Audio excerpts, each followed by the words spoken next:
जय गुरुदेव. इंद्रियाच्या द्वारी न बैसे, अंतरी आत्मोवरी असे, तो कदा बाहेर येत नसे, स्वसुखी रतला सदा. या ओवीतून माऊली ज्या साधकाला सद्गुरुनाथाच्या कृपेने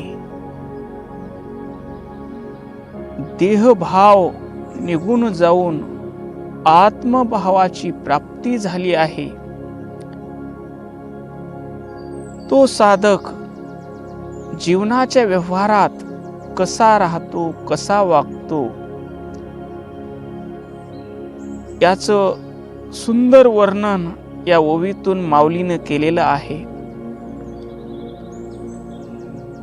सो सुखी रतला सदा या चरणापासून हे आध्यात्मिक जीवनातील सर्वात महत्वाचा शब्द म्हणजे स्वसुख. आपण सर्वजण आपल्या सगळ्या मानव जातीचा जगण्याचा उद्देश काय? सुख मिळालं पाहिजे. विद्यार्थी शाळा शिकतो, पुढे चालून सुख मिळालं पाहिजे, नोकरी मिळाली पाहिजे. माणूस लग्न करतो, सुख मिळालं पाहिजे. व्यवसाय धंदा करतो, त्याच्यातून पैसे मिळाले पाहिजे आणि त्या पैशातून सुख मिळालं पाहिजे. आणि या सुखाच्या शोधासाठीच माणसाची सगळी धडपड आहे. पण हे जे सुख घेणारे इंद्रिय आहेत, डोळ्यानं पाहतो, रूप पाहण्याचं सुख डोळे घेतात. नाक गंध सेवनाचं सुख नाक घेते. कान शब्द ऐकण्याचं सुख घेतात. त्वचा स्पर्शाचं सुख घेते आणि आपली जीभ चवीचं स्वादाचं सुख घेते. पण हे सर्व सुख क्षणिक आहेत, व्यक्ती सापेक्ष आहेत. आवडती व्यक्ती डोळ्यापुढे आली तर सुख वाटतं, नावडती आली तर दुःख वाटतं. आवडता पदार्थ आला तर जिभेला सुख वाटतं, नावडता पदार्थ आला तर जिभेला दुःख वाटतं. या 5 इंद्रियाचा व्यवहार सुख मिळवण्यासाठी यांची धडपड असते. पण ते सुख हे क्षणिक असते, कारण ते आत्मस्वरूपाच्या सुखाची थोडीशी झलक असते. या सुखाचा आपल्याला नित्य अनुभव येतो. आपण झोपलेले असताना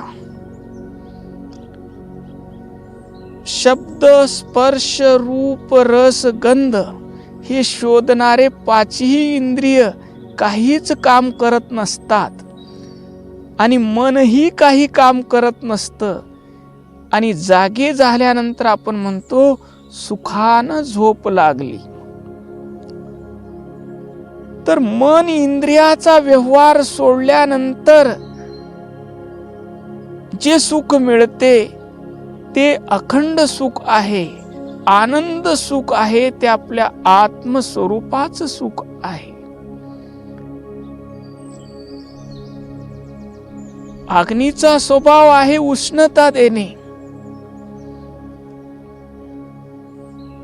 पाण्याचा स्वभाव शीतलता आहे.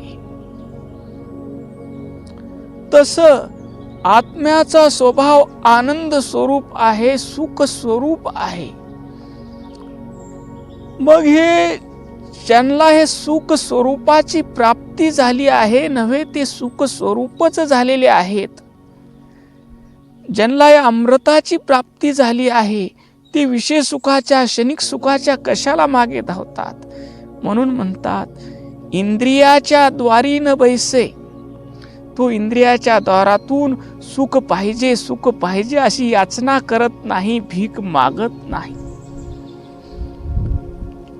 कारण तो अंतरी आत्म ओवरी असे, तो हृदयाच्या गाभाऱ्यामध्ये आपल्या सुख स्वरूपात समरस झालेला असतो, आपला आनंद स्वरूपच तो झालेला असतो.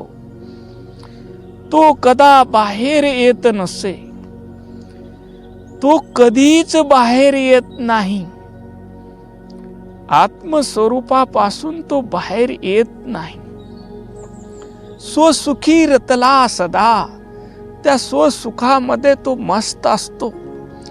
मग याचा जीवन व्यवहार कसा चालतो असा आपल्या पुढे प्रश्न पडेल. तर या ठिकाणी संताचं जीवन पाहावं लागेल. संत कबीर एका साध्या पर्णकुटीमध्ये झोपडीमध्ये राहायचे. 4 भिंती बांधलेल्या होत्या, वरी छप्पर होत आणि त्यांची ज्ञानाची प्रभा, त्यांचं वचन, त्यांचं प्रवचन ऐकण्यासाठी लोक जायचे.